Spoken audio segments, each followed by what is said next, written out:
Isang team na may 39 unforced errors sa isang laro pero sila pa rin ang nanalo.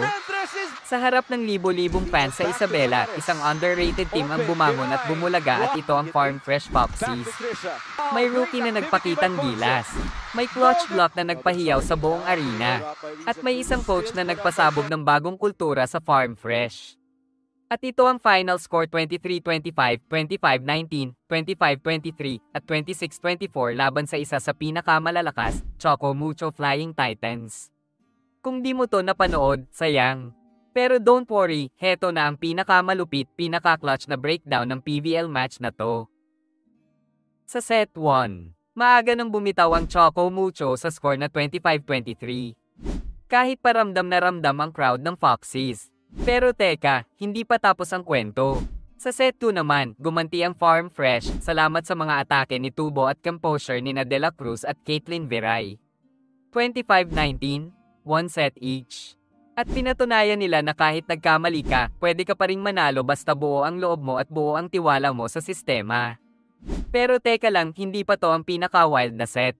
Sa set 3, do or die vibes na sa set 3. Back and forth points, pero sa dulo, kinaya ng Farm Fresh ang pressure sa score na 25-23. 2-1 na. And now, here comes the most heart-stopping rally of the game.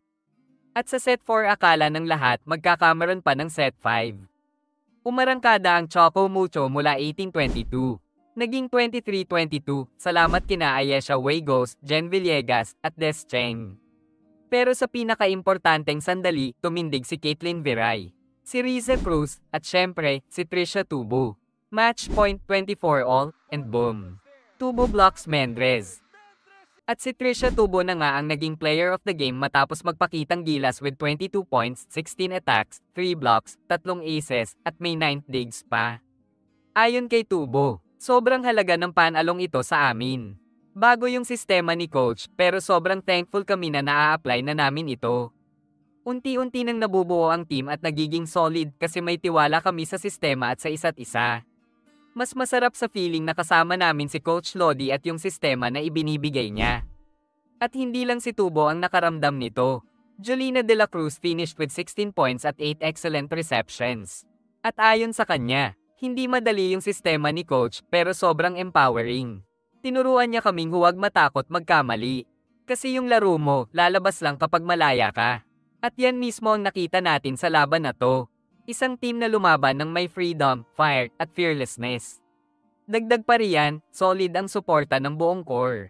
Caitlin Viray 10 points. Lorin Toring 8 markers. Riza Cruz 5 points. At si Alohi Robbins Hardy naging backbone ng playmaking with 22 excellent sets. At hindi rin nagpahuli ang rookie libero na si Anmon Ares na nakapagtala ng 15 excellent digs mula sa 32 attempts, big contribution sa floor defense ng Foxes. Pero para kay Coach Alessandro Lodi, ang panalo? Bonus lang yun. Ang mas mahalaga raw ay ang progress ng team, ang bawat hakbang ng pag-unlad. A win isn't definitive, just like a loss. What matters is taking every moment as it is. Maganda ang performance namin. We're growing, we're learning, pero alam naming mahaba pa ang kailangang tahakin. At kung may isang bagay na hindi makakalimutan ni Coach Lodi sa gabing yun ang crowd. The crowd was spectacular. I've been to many volleyball games around the world, but I can't remember a crowd this loud. It doesn't matter who they're cheering for, I love seeing passionate fans on both sides. It's all love for the game. Abangan ang sunod na bakbakan. Kung napawaw ka sa clutch block ni Tubo, i-like mo na tong video at i-share mo na rin sa tropa mong volleyball fan.